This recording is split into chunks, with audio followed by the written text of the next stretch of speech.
Hello everyone, welcome to study IQ IAS Hindi. This is Manish Shrivastava. जैसा कि आपको पता है, रोजाना सुबह 8 बजे एक इंपॉर्टेंट सेशन लेकर मैं आता हूं जिसमें साइंस के अलग अलग टॉपिक्स को हम डिस्कस करते हैं। अभी तक हमने बायोलॉजी पढ़ रहे थे, आज से हम फिजिक्स का जो है सेशन पढ़ेंगे और फिजिक्स में एक चैप्टर पढ़ने जा रहे हैं हम जिसको कहा जाता है ऑप्टिक्स। अगर आप फिजिक्स में स्कोर करना चाहते हैं अच्छे मार्क्स, तो कौन सा ऐसा चैप्टर है जो नहीं छोड़कर एग्जाम में जाना चाहिए, तो उस चैप्टर का नाम है ऑप्टिक्स, प्रकाशिकी, लाइट तो प्रकाश कहा जाता है। तो ये चैप्टर अच्छे से पढ़िए। मतलब फिजिक्स में किसी भी तरीके से आपको कोई भी एग्जाम दे रहे हो तो वहां पर इस चैप्टर से, फिजिक्स से सबसे ज्यादा संभावना होती है कि यहां से क्वेश्चंस पूछे जाते हैं। तो बहुत ही एकदम बेसिक से स्टार्ट करेंगे जैसे हम लोग पढ़ते हैं, और उसके बाद धीरे धीरे इसके एडवांस लेवल पे जाएंगे। बहुत सारी चीजें इसमें पढ़नी होती हैं कि भाई रिफ्लेक्शन क्या होता है, रिफ्रैक्शन क्या होता है, टोटल इंटरनल रिफ्लेक्शंस क्या होते हैं, पोलराइजेशन क्या होता है। ऐसे बहुत सारे फिनोमिनाज हैं लाइट में, लेंस, मिरर, बहुत ज्यादा कंफ्यूजिंग भी होता है, लेकिन ऐसा पढ़ेंगे कि फिर आप भूलेंगे नहीं। तो शुरू करेंगे इसको सेशन। इससे पहले हमने लास्ट सेशन में कुछ बायोलॉजी के कुछ क्वेश्चंस देखे थे, उनको भी सॉल्व करते हैं। कुछ आप लोगों के डाउट्स भी आए थे, उन क्वेश्चंस को भी डिस्कस करेंगे, फिर इस चैप्टर को स्टार्ट करेंगे। इसके अलावा कोई डाउट्स हैं, सोशल मीडिया हैंडल पे मुझसे जुड़ सकते हैं। इस लेक्चर की PDF ऊपर दिए गए टेलीग्राम ग्रुप से डाउनलोड कर सकते हैं। देखते हैं, पहला क्वेश्चन था कि which among the following help in circulation of blood. निम्नलिखित में से कौन सा रक्त संचार में मदद करता है। अब देखा जाए तो ब्लड सर्कुलेशन के अंदर बहुत ज्यादा इंपॉर्टेंट कौन रोल प्ले करता है, RBC करता है, लाल रक्त कणिकाएं। अब लाल रक्त कणिकाओं के अंतर्गत अगर हम बात करें तो लाल रक्त में होता क्या है, RBC में होता क्या है, तो आप बताएंगे एरिथ्रोसाइट्स होते हैं। तो बेसिकली यही जो है CO2 का ट्रांसपोर्ट करने का काम करते हैं, परिवहन करने का काम करते हैं। तो ये सर्कुलेशन ब्लड में इनका मेजरली होता है। इसके बाद अगर क्वेश्चन पूछा था मैंने आपसे कि व्हाट इज हीमोग्लोबिन। हीमोग्लोबिन बहुत ही इंपॉर्टेंट चीज होती है। इसके अंदर जो है आयरन होता है, Fe2+। इसके अलावा पूछा गया था कि हीमोग्लोबिन क्या है, substance found in leaves of plant. पत्तियों की लीव्स में मिलता है क्या हीमोग्लोबिन, तो नहीं, पत्तियों की लीव्स में मिलता है मैग्नीशियम।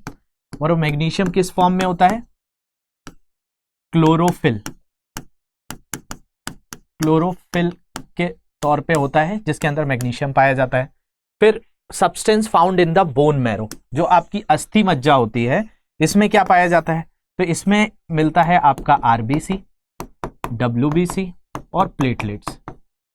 ये हमने कल बहुत डिटेल में पढ़ा था। इसके बाद substance found in human blood, हमारे मानव रक्त में क्या मिलता है, haemoglobin, substance coming out from the pituitary gland, जो पीयूष ग्रंथि है, यहां से क्या निकलते हैं, तो हॉर्मोन्स निकलते हैं। आगे हम पढ़ेंगे। तो यहां पर हीमोग्लोबिन कहां से निकलता है, तो थर्ड ऑप्शन इसका करेक्ट हो जाएगा। फिर अगला क्वेश्चन था कि blood circulation system was discovered, रक्त परिसंचरण की खोज किसने की थी, तो इसका आंसर विलियम हार्वे है, ये याद रखेंगे। कार्ल लैंडस्टीनर ब्लड ग्रुप से रिलेटेड है। लुई पास्चर आपका माइक्रोबायोलॉजी से रिलेटेड है। इसके अलावा एक क्वेश्चन मेरे को डाउट आया था, एग्जाम में पूछा गया था, और इससे ये क्वेश्चन मैंने यहां पर लिया है। तो देखिए, इसमें बहुत अच्छा क्वेश्चन है, ध्यान से सुन लेंगे। आप ही लोगों के डाउट्स में से एक क्वेश्चन था कि choose the correct answer for the below statement. RBC are highly specialised for oxygen transport. ये क्वेश्चन पूछ रहा है कि RBC जो होते हैं वो बहुत ज्यादा स्पेशलाइज्ड है, मतलब उनकी जो एक विशेषताएं हैं वो किस चीज में महारत हासिल है उनको, तो ऑक्सीजन के ट्रांसपोर्ट के लिए। तो ऐसा क्यों है, ऐसा क्वेश्चन पूछा गया था। पहला ऑप्शन में दिया गया था कि RBC के पास हीमोग्लोबिन होता है, इसलिए ये ऑक्सीजन ट्रांसपोर्ट कर पाता है। RBC के पास हीमोग्लोबिन होता है, पहला ये है। RBC के पास न्यूक्लियस नहीं होता है, इसलिए। RBC have many mitochondria, RBC के पास बहुत सारे माइटोकॉन्ड्रिया होते हैं। RBC can carry up to 4 oxygen. तो ये जो है मॉलिक्यूल्स फॉर ईच हीमोग्लोबिन जो है, और इसमें आपको बताना है कि भाई कौन सा स्टेटमेंट सही है। 1 2 3 सही है, 1 2 4 सही है, 2 3 4 सही है, या 1 3 4 सही है। तो देखिए, सबसे पहला देखते हैं, क्या RBC के पास हीमोग्लोबिन होता है, तो बिल्कुल RBC के पास ही तो हीमोग्लोबिन होता है। फिर RBC के पास न्यूक्लियस नहीं होता है, बिल्कुल सही है ये भी कि RBC के पास न्यूक्लियस नहीं होता है। RBC है मैनी माइटोकॉन्ड्रिया, तो ये याद रखेंगे, ना RBC के पास न्यूक्लियस होता है, ना RBC के पास माइटोकॉन्ड्रिया होता है। ये दोनों ही चीजें इसके पास नहीं होती हैं। तो ये थर्ड ऑप्शन जो दिया है मैनी, ये गलत है। ये जो है 4 ऑक्सीजन को ले सकता है, तो इसका आंसर क्या हो जाएगा, 1 2 और 4। तो ये ध्यान से समझ लेंगे। आपके पास कोई भी तरह के ऐसे क्वेश्चंस मिलते हैं जो आपको लगे तो आप मुझे मेल कर दिया करिए, तो वहाँ उन चीज़ों को मैं क्लास में डिस्कस ज़रूर करा दूंगा। तो ये क्वेश्चन स्टूडेंट्स की तरफ से ही आया था तो मैंने वहाँ से लिया है। इसके बाद शुरू करना है हमको क्या, ऑप्टिक्स। तो ऑप्टिक्स क्या है, सबसे पहली चीज़ आपके दिमाग में आएगी, और ऑप्टिक्स में क्या क्या पढ़ना है। मतलब ऑप्टिक्स क्या है, ऑप्टिक्स बताया गया है कि ये ब्रांच ऑफ साइंस है जिसमें हम किसके बारे में स्टडी करते हैं, तो प्रकाश के बारे में, लाइट के बारे में स्टडी करते हैं। मतलब प्रकाशिकी विज्ञान की वह शाखा है जिसके अंदर प्रकाश का अध्ययन किया जाता है। तो आप सोचेंगे प्रकाश क्यों जरूरी था पढ़ने, क्यों बढ़ा दिया ये एक चैप्टर। तो ये इसलिए जरूरी है क्योंकि हम दुनिया में जितनी चीजें देख पा रहे हैं, आप इस लेक्चर को देख पा रहे हैं या दुनिया में कुछ भी देख पा रहे हैं, वो लाइट के कारण ही देख पा रहे हैं। तो आप बोलेंगे कि क्या लाइट नहीं होती तो क्या हम नहीं देख पाते, तो बिल्कुल नहीं देख पाते। हमारी आंखों पर अगर कोई चीज आ रही है, हमारे घर में इलेक्ट्रिसिटी चल गई तो क्या हम नहीं देख सकते, तो आप बोलेंगे हम तो देख लेते हैं। लेकिन ये जितनी भी चीजें हैं ये इसलिए पॉसिबल है क्योंकि इस विश्व में, इस जगत में, इस संसार में क्या प्रेजेंट है, इस संसार में ऑप्टिक्स मतलब लाइट प्रेजेंट है। तो जो जिसके अंदर हम लाइट को स्टडी करें उसको कहा जाता है। जैसे कि अगर हम बात करें, अगर हम किसी चीज को देख पा रहे हैं, किसी भी चीज को देख पा रहे हैं, तो वो कैसे पॉसिबल है, क्योंकि हमारी आईज तक क्या हो रहा है, इसका रिफ्लेक्शन आ रहा है। मतलब प्रकाश इस पे पड़ रहा है और वो पड़ने के बाद हमारी आंखों तक पहुंच रहा है, इसलिए हमें कोई चीज दिखाई दे रही है। अगर प्रकाश किसी चीज पे नहीं पड़ेगा तो नहीं दिखाई देगा। इसका एक एग्जाम्पल किताबों में दिया रहता है कि अगर आप बहुत एक गहरा कुआं देखें, उस गहरे कुएं में अगर नीचे प्रकाश नहीं जा पा रहे तो आपको अंदर का कुछ भी नजर नहीं आएगा।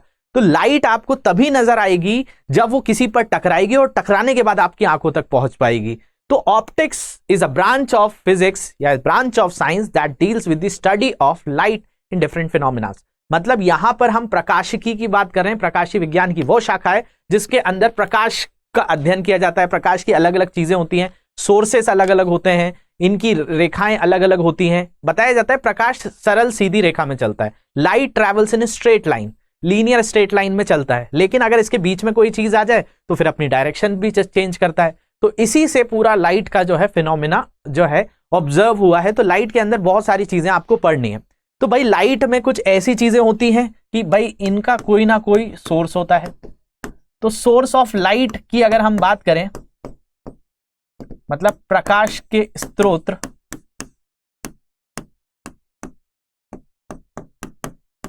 तो इसमें बताया जाता है कुछ प्राकृतिक होते हैं, कुछ नेचुरल लाइट्स होती हैं, कुछ आपकी आर्टिफिशियल लाइट्स होती हैं, कुछ प्राकृतिक प्रकाश होता है, कुछ आपका कृत्रिम प्रकाश होता है। जैसे आपने लकड़ी को जलाया और जलाने के बाद आपको जो प्रकाश मिला वो कैसा हो गया, कृत्रिम हो गया। आपने कोई लैंप जलाया, इलेक्ट्रिसिटी से जलाया, दिया जलाया, ये सारे क्या से हैं, ये कृत्रिम प्राकृतिक जो है प्रकाश के स्रोत हैं। लेकिन सूर्य ये कैसा है, नेचुरल है। तो ये जो है आपके इस तरीके से सोर्सेस ऑफ लाइट को हम अलग अलग तरीके से डिवाइड करते हैं। तो इसमें कौन कौन से सोर्स आ जाते हैं, तो कुछ होते हैं ल्यूमिनस ऑब्जेक्ट्स। ल्यूमिनस ऑब्जेक्ट का मतलब होता है कि जिनसे प्रकाश निकलता रहता है। ऐसे इनको कहा जाता है प्रदीप्ति जो है स्रोत।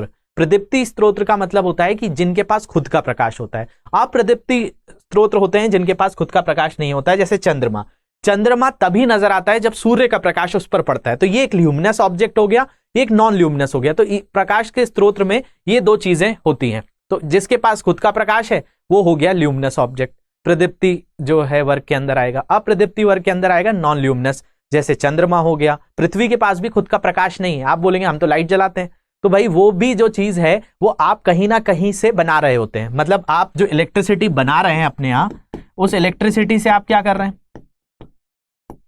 वो इलेक्ट्रिसिटी से लाइट एनर्जी में बदल दे रहे हैं।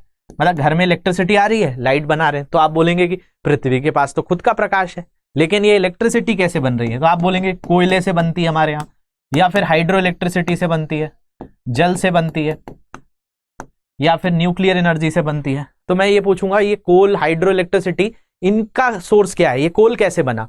तो कोयला आप देखेंगे कि कोयला जो है इसलिए बना क्योंकि जो जंगल थे, पेड़ पौधे थे, वो धरती के अंदर जमा रह गए थे और कई सालों बाद वो कोयला बन गए थे। अब जब पेड़ पौधों की बात करेंगे, पेड़ पौधे कैसे बड़े हुए, तो आप बोलेंगे प्रकाश संश्लेषण से, फोटोसिंथेसिस से। और फोटोसिंथेसिस कैसे हो पाया? तो सन की प्रेजेंस से। तो भाई सन नहीं होता तो पेड़ पौधे ही नहीं होते, और पेड़ पौधे ही नहीं होते तो कोयला कहां से बनता, और कोयला ही नहीं बनता तो बिजली कहां से बनती, और बिजली नहीं बनती तो प्रकाश कहां से आता? तो पृथ्वी के पास खुद का प्रकाश नहीं है। आप बोलेंगे हाइड्रो इलेक्ट्रिसिटी से बना लेते। भाई हाइड्रो इलेक्ट्रिसिटी का मतलब है कि पानी जब बहेगा तो जाकर टरबाइन को घुमाएगा और उससे इलेक्ट्रिसिटी बनेगी। और पानी आया कैसे? तो आप वाटर साइकिल भी पढ़ेंगे तो सन का इंपॉर्टेंस है। वो अगर बादल नहीं बना होता तो पृथ्वी पर वर्षा ही नहीं हुई होती। और ये वर्षा होने का प्रमुख कारण क्या है? तो भाई हीट ही है। और हीट मिल कहां से रही है? अर्थ के ऊपर। तो अर्थ के ऊपर जितने सोर्सेस हैं उनमें सन आखिरी में मिलेगा ही। तो हमारे पास खुद की लाइट नहीं है, हमारे पास जो भी लाइट है वो सन से मिली हुई है, और उस एनर्जी को यूज करके हमने अलग अलग फॉर्म्स में कन्वर्ट किया गया। इसलिए जो है कहा जाता है कि energy is neither created nor be destroy, it can be transform from one form to another. मतलब ना ऊर्जा का क्षय होता है ना उसका उत्पादन होता है, वो एक जो है साधन से दूसरे साधन में परिवर्तित होती रहती है। तो ये जो चीज है हमको देखने मिलती है। इसके अलावा कुछ चीजें ऐसी होती हैं जो कैसी होती हैं? पारदर्शी होती हैं, ट्रांसपेरेंट होती हैं। ट्रांसपेरेंट, देखो लाइट में ये तीन चीजें ही चलती हैं। अगर ये तीन चीजें हमने सीख ली तो हमारा काम हो जाएगा। ट्रांसपेरेंट, ट्रांसल्यूसेंट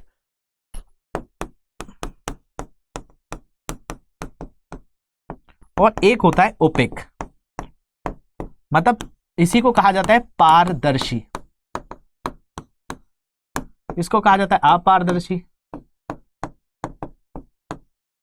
और ओपेक का मतलब है ये अपारदर्शी ये होता है,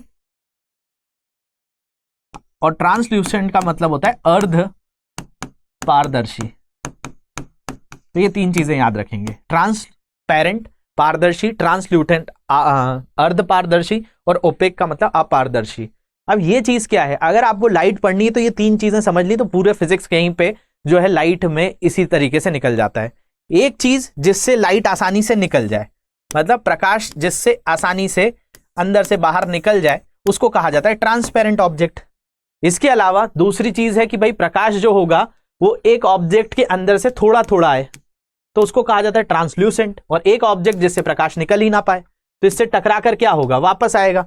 तो यही तीन चीजें प्रकाश करता है। किसी चीज से आसानी से निकल जाए तो वहां पर अगर एक मीडियम से दूसरे, एक जो भी मीडियम है उससे निकलकर अगर प्रकाश आगे जा रहा है तो वहीं पे होता है रिफ्रैक्शन। देखिए यहां पर हम बहुत सारे फिनोमिनास पढ़ेंगे, जैसे रिफ्लेक्शन, रिफ्रैक्शन। ये दो बहुत महत्वपूर्ण चीजें होती हैं जो आप पढ़ते हैं। तो एक जो है आपका रिफ्लेक्शन जो है वो क्या होता है, रिफ्रैक्शन क्या होता है, ये सारी चीजें समझने के लिए आपको बस ये समझना पड़ेगा कि भाई क्या होता है जब प्रकाश किसी चीज पर जाए और टकराकर वापस आ जाए।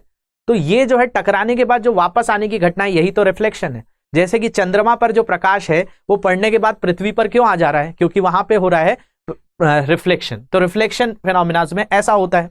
इसके अलावा यही तीन चीजें होती हैं। प्रकाश यही करेगा, या तो किसी ऑब्जेक्ट से, किसी पारदर्शी पदार्थ से निकलकर बाहर चला जाएगा, या से उससे टकराकर वापस आ जाएगा, या उसके अंदर समा जाएगा। यही तीन चीजें घटना होती हैं।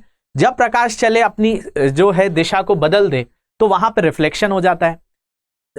जहां से प्रकाश चले और टकराकर वापस आ जाए वहां पे रिफ्लेक्शन होता है। अगर किसी ऑब्जेक्ट से अंदर जा रहा है और अपनी दिशा बदल दे तो वहां पे रिफ्रैक्शन होता है। तो आपका बहुत सारे फिनोमिनाज है, तो उन्हीं चीजों को आपको यहां पर देखना है। तो आपको यहां पे समझने आ रहा होगा कि भाई लाइट जो है इन तीन चीजों पर ही निर्भर करती है। या तो लाइट क्या होगी, पास थ्रू कंप्लीटली, पूरी तरह से निकल जाएगी, या तो अधूरी आएगी, या बिल्कुल नहीं आएगी। यही तीन चीजें होती हैं लाइट की, और उन्हीं को अलग अलग नाम दे दिए गए हैं। तो हम उन्हीं चीजों पर बात करेंगे। तो देखते हैं। तो भाई यहां पर हमको पता चलता है जो प्रकाश की रेखाएं वो तीन तरह की होती हैं। एक होता है समांतर रेखाएं, जिसको पैरेलल रेस कहा जाता है। एक होता है आपका अभिसारी, जिसको कन्वर्जेंट कहा जाता है। और एक होती है अपसारी, जिसको डाइवर्जेंट कहा जाता है। तो देखिए मैंने आपको बताया, या तो क्या होगा, लाइट किसी से निकलकर बाहर जाएगी, या तो थोड़ी थोड़ी बाहर जाएगी, या तो टकराकर वापस उसी में चली जाएगी। यही तीन घटनाएं प्रकाश के साथ देखने मिलती हैं। तो जहां पर आपकी इस तरह की घटना हुई उसको हमने क्या कह दिया, पारदर्शी। ये जो है आपका जिससे थोड़ी सी निकल जाए, इसको कह दिया अर्ध पारदर्शी। और ये जो हो गया, ये क्या हो गया, अपारदर्शी। तो ये जो है आपकी रेस जो है किसी भी मीडियम से निकलती है। जैसे मान लिया जाए आप घर में आईना देखते हैं, मिरर जो होता है, तो मिरर में क्या होता है, आप किसी भी मिरर के सामने खड़े होते हैं तो उससे प्रकाश बाहर नहीं निकल पाता, आप उसमें अपनी चेहरा देख पाते हैं, तो वो कौन सा हो गया, वो हो गया अपारदर्शी का। लेकिन आप कोई कांच से अंदर से बाहर देख पाए तो वो क्या हो गया, पारदर्शी हो गया। तो ऐसे ही 3 तरह की चीजें होती हैं जैसा हमने यहां पर देखा। तो ये जो है आपका, इसी तरह से प्रकाश जो है इन 3 चीजों पर निर्भर करता है, इन्हीं को हमें आगे चलकर पढ़ना है। लेकिन सबसे पहले हमारे दिमाग में क्लियर होना चाहिए कि हमसे पूछा जाए कि भाई प्रकाश के स्रोत क्या हैं, तो 2 हैं, एक प्रदीप्ति स्रोत है, एक अप्रदीप्ति स्रोत है। फिर किससे निकल सकता है, तो पारदर्शी से, ट्रांसपेरेंट से निकल सकता है। जिससे थोड़ा थोड़ा निकल सकता है वो ट्रांसल्यूसेंट है, वो अर्ध पारदर्शी है। और ओपेक ऑब्जेक्ट जिसको अपारदर्शी कहा जाता है, जिससे नहीं निकल सकता है। इसके अलावा मैंने बताया कि भाई प्रकाश की किरणें अगर ऐसी सीधी सीधी चलें तो उसको कहा जाएगा समांतर रेखाएं। कन्वर्जेंट मतलब अभिसारी की सभी जगह एक जगह जाकर मिल जाए, उसको अभिसारी कहा जाएगा। और एक जगह से निकले और अलग अलग दिशाओं में फैलने लगे तो उसको क्या कहा जाएगा, डाइवर्जेंट या अपसारी कहा जाएगा। तो ये कुछ चीज आपको समझ में आई होगी। इसके बाद अगर हम बात करें तो भाई जो प्रकाश की चाल होती है, मतलब स्पीड ऑफ लाइट होती है, वो अलग अलग मीडियम में अलग अलग होती है। जैसे सबसे तेज किसमें होती है, एयर कह दो या इसी को वैक्यूम कह दो, यहां पर सबसे ज्यादा होता है, वैक्यूम में सबसे ज्यादा मिलती है, जिसको क्या कहा जाता है, निर्वात। तो प्रकाश की चाल सबसे अधिक किसमें होती है, प्रकाश निर्वात में, 3.8 की पावर 8 मीटर पर सेकेंड। तो 3 × 10⁸ मीटर पर सेकेंड एयर में, डायमंड में 1.25 × 10⁸, ग्लास के अंदर, कांच के अंदर 2 × 10⁸, और वाटर के अंदर 2.25 × 10⁸। तो सबसे तेजी से चलने वाली चीज कौन सी है, प्रकाश ही है। तो प्रकाश के बारे में, लाइट के बारे में अलग अलग लोगों ने अलग अलग फिनोमिनास दिए। किसी ने बोला ये पार्टिकल नेचर का होता है, कई लोगों ने वेव नेचर की बात करी, हाइजनबर्ग ने इसके ऊपर अनसर्टेनिटी प्रिंसिपल दिया, उसकी भी बात करेंगे। लेकिन ये जो चीज है सबसे तेज किस में चलती है, तो निर्वात में चलती है, सीधे क्वेश्चन आता है। इसके अलावा इसमें आपको क्या पढ़ना है, तो आपको पढ़ना है रिफ्लेक्शन। रिफ्लेक्शन का मतलब आगे चलकर हम पढ़ेंगे भी, बस अभी हम जो है इस चीज को देख रहे हैं कि भाई इसके अंदर होता क्या है। तो किसी चीज पर प्रकाश पड़ना और वहां से परिवर्तित हो जाना, तो इस घटना को कहा जाता है रिफ्लेक्शन। तो इसमें जो है आप आगे पढ़ेंगे कि क्या होती है incident ray, reflected ray, normal क्या होता है, ये एंगल ऑफ इंसिडेंट किसके इक्वल होता है। इसके बाद रिफ्रैक्शन भी एक फिनोमेना होता है।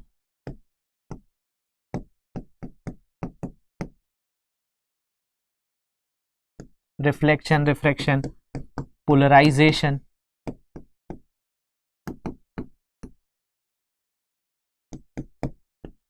और भी बहुत सारे इफेक्ट्स हैं इसके अंदर, आपको पढ़ना है। मिरर क्या होता है, लेंस क्या होता है, तो इनमें किस तरीके का होता है, कॉनकेव क्या होता है, आपका कॉन्वेक्स क्या होता है, प्लेन मिरर क्या होता है, ऐसे बहुत सारे फिनोमिनास हमको आगे चलकर पढ़ने हैं। तो आज हमने बस बेसिक देखा है कि भाई लाइट के अंदर क्या क्या चीजें होती हैं। तो एक ब्रांच है जिसमें हम प्रकाश का अध्ययन करते हैं, वो उसके कोई ना कोई स्रोत हो सकते हैं, वो प्राकृतिक भी हो सकते हैं, वो कृत्रिम भी हो सकते हैं। इसके अलावा जिनके पास खुद का प्रकाश हो, प्रदीप्ति स्रोत, मतलब ल्यूमिनस ऑब्जेक्ट, जिनके पास खुद का प्रकाश ना हो, वो नॉन ल्यूमिनस हो गए। इसके बाद जो है हमने देखा कि भाई कितने तरह के ऑब्जेक्ट्स हो सकते हैं, तो ट्रांसपेरेंट, ट्रांसलूसेंट, ओपेक। तो ये जो है आपका पारदर्शी, अर्धपारदर्शी और आपका अपारदर्शी। इसके अलावा रेज जो होती हैं समांतर होंगी, कन्वर्जेंट मतलब अभिसारी, अपसारी, डाइवर्जेंट होंगी। इसके अलावा अलग अलग मीडियम्स में लाइट की स्पीड क्या होती है उसको यहाँ पर हमने देखा।